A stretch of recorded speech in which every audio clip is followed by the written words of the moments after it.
good to be here this morning, and not having to schlep my kids to school. You wake up in the morning and it's the routine of getting people up and getting them dressed and getting them out of the house. And of course, that's also part of a continuum, right? Because our job as parents is to eventually get them out of the house. And I always think about that in terms of thinking about myself as a writer and growing up and saying to my mom and grandma, who are the two women who raised me, that, I want to be a writer, I want to be a writer. And then looking back on it, I see their minds working, well, how are we going to get her out of our house? But that is the dream. And so it was always, be a lawyer, be a teacher, do hair. What's the thing that's going to get you a job and get you paid and get you out of our house? And so I would say that, okay, I'll be a lawyer, I'll be a teacher, and I'll do hair, which obviously all of those were lies. But you had to say the thing to please the grown-ups so you could get the thing you needed to please yourself. And I see my kids are learning that lesson really quickly. But writing was the thing that from a really, really young age I loved doing. And I was actually I read slowly, I still read really slowly. When kids tell me today that it took them an hour to read a book I wrote, I'm like, go back and read it again because it took me 3 years to write it. So I was never a fan of that speed reading, getting to the end of the story. I read stories over and over again. And growing up, I talk a lot about how I told lies all the time. And I had a teacher who said, instead of lying, why don't you write it down? Because if you write it down, it's not a lie anymore, it's fiction. Not only do people read it, but they give you stickers for your books and stuff. So I 31 lies later, I'm standing here and I'm so happy to be here. In the many, many years of being a writer, so many of you are friends to me. And I know some of you are out there probably don't know me from a can of paint, but by the end of this 30 minutes, you might know something about me. So, Brown Girl Dreaming, I was thinking about it this morning. I've been thinking about it every single morning since I started writing it many years ago.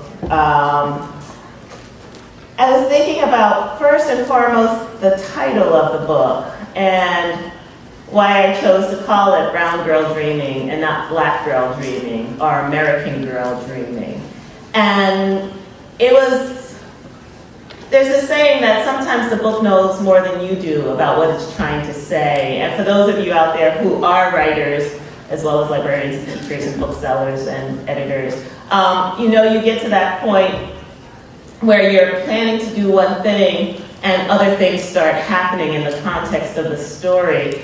And at one point, I was thinking it was Black Girl. But as a kid, no one called me a black girl. My grandmother was always saying, you're a pretty brown girl, People would be like, where's that brown girl?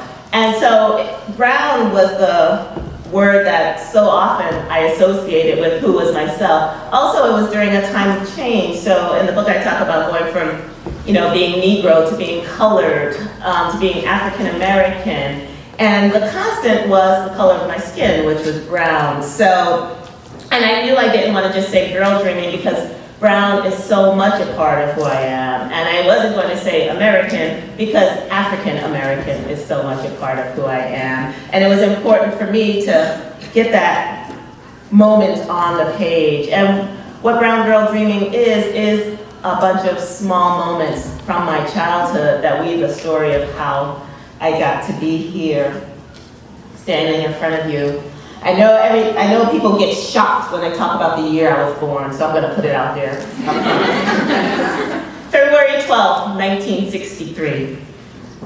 I am born on a Tuesday at University Hospital, Columbus, Ohio, USA, a country caught between black and white.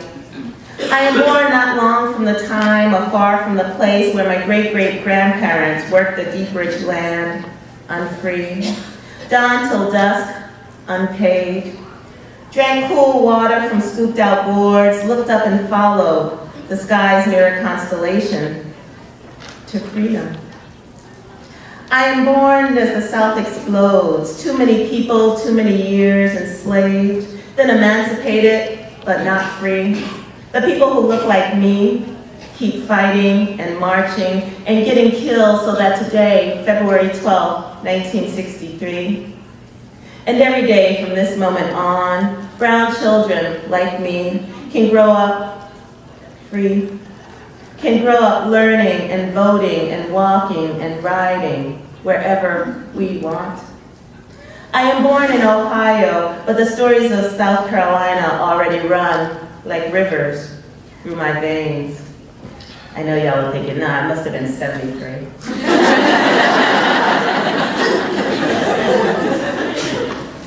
So, some of you know one of the earliest books I wrote that was autobiographical, that came from points in my own life, was a book called Showway, which was a picture book that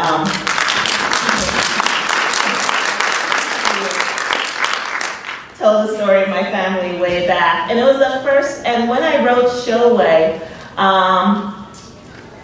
I guess I was pregnant with my daughter when I was starting it, and my grandmother, who came from South Carolina, had always asked, you know, when are you gonna have kids? When are you gonna have kids? She had no great-grandkids, which I thought was kind of greedy because she had grandkids. Like, it's a lot to be asking a sister. But so, you know, she was, for some reason, I was the great hope of the family in terms of the first one to procreate. I don't know if she thought maybe teenage pregnancy, but anyway, but there was a way, so she was always, I guess I was the promise of the great grandkids for her. So she was always asking, when are the kids coming? And, you know, as I grew up and came out, she realized that maybe, you know, I wasn't gonna have kids. And then I started talking about having kids. She's like, oh, because she would say, when are you getting married and having kids? And I'm like, I'm not getting married, but yeah, I'm gonna have some kids. And then she would be like, well, no, there's no hurry, there's no hurry. So she started doing some serious backpedaling.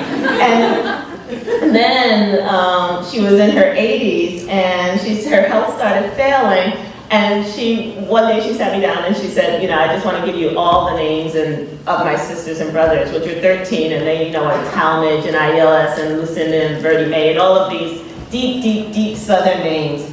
And she said, you know, when you have a kid one day, you might want to give him one of those names. Of course, I'm like, hell no. But she, you know, but it was the first time that my family started letting me in, because once they realized I was kind of serious about this writing thing, they shut up. They stopped talking around me. And they always talk about how, you know, their stories were not that interesting. Like, the characters living in my head were so much more interesting than the people they were talking about. But it was my grandmother's kind of green light for me to say, go tell these stories, you know, go put these people on the page and in the world.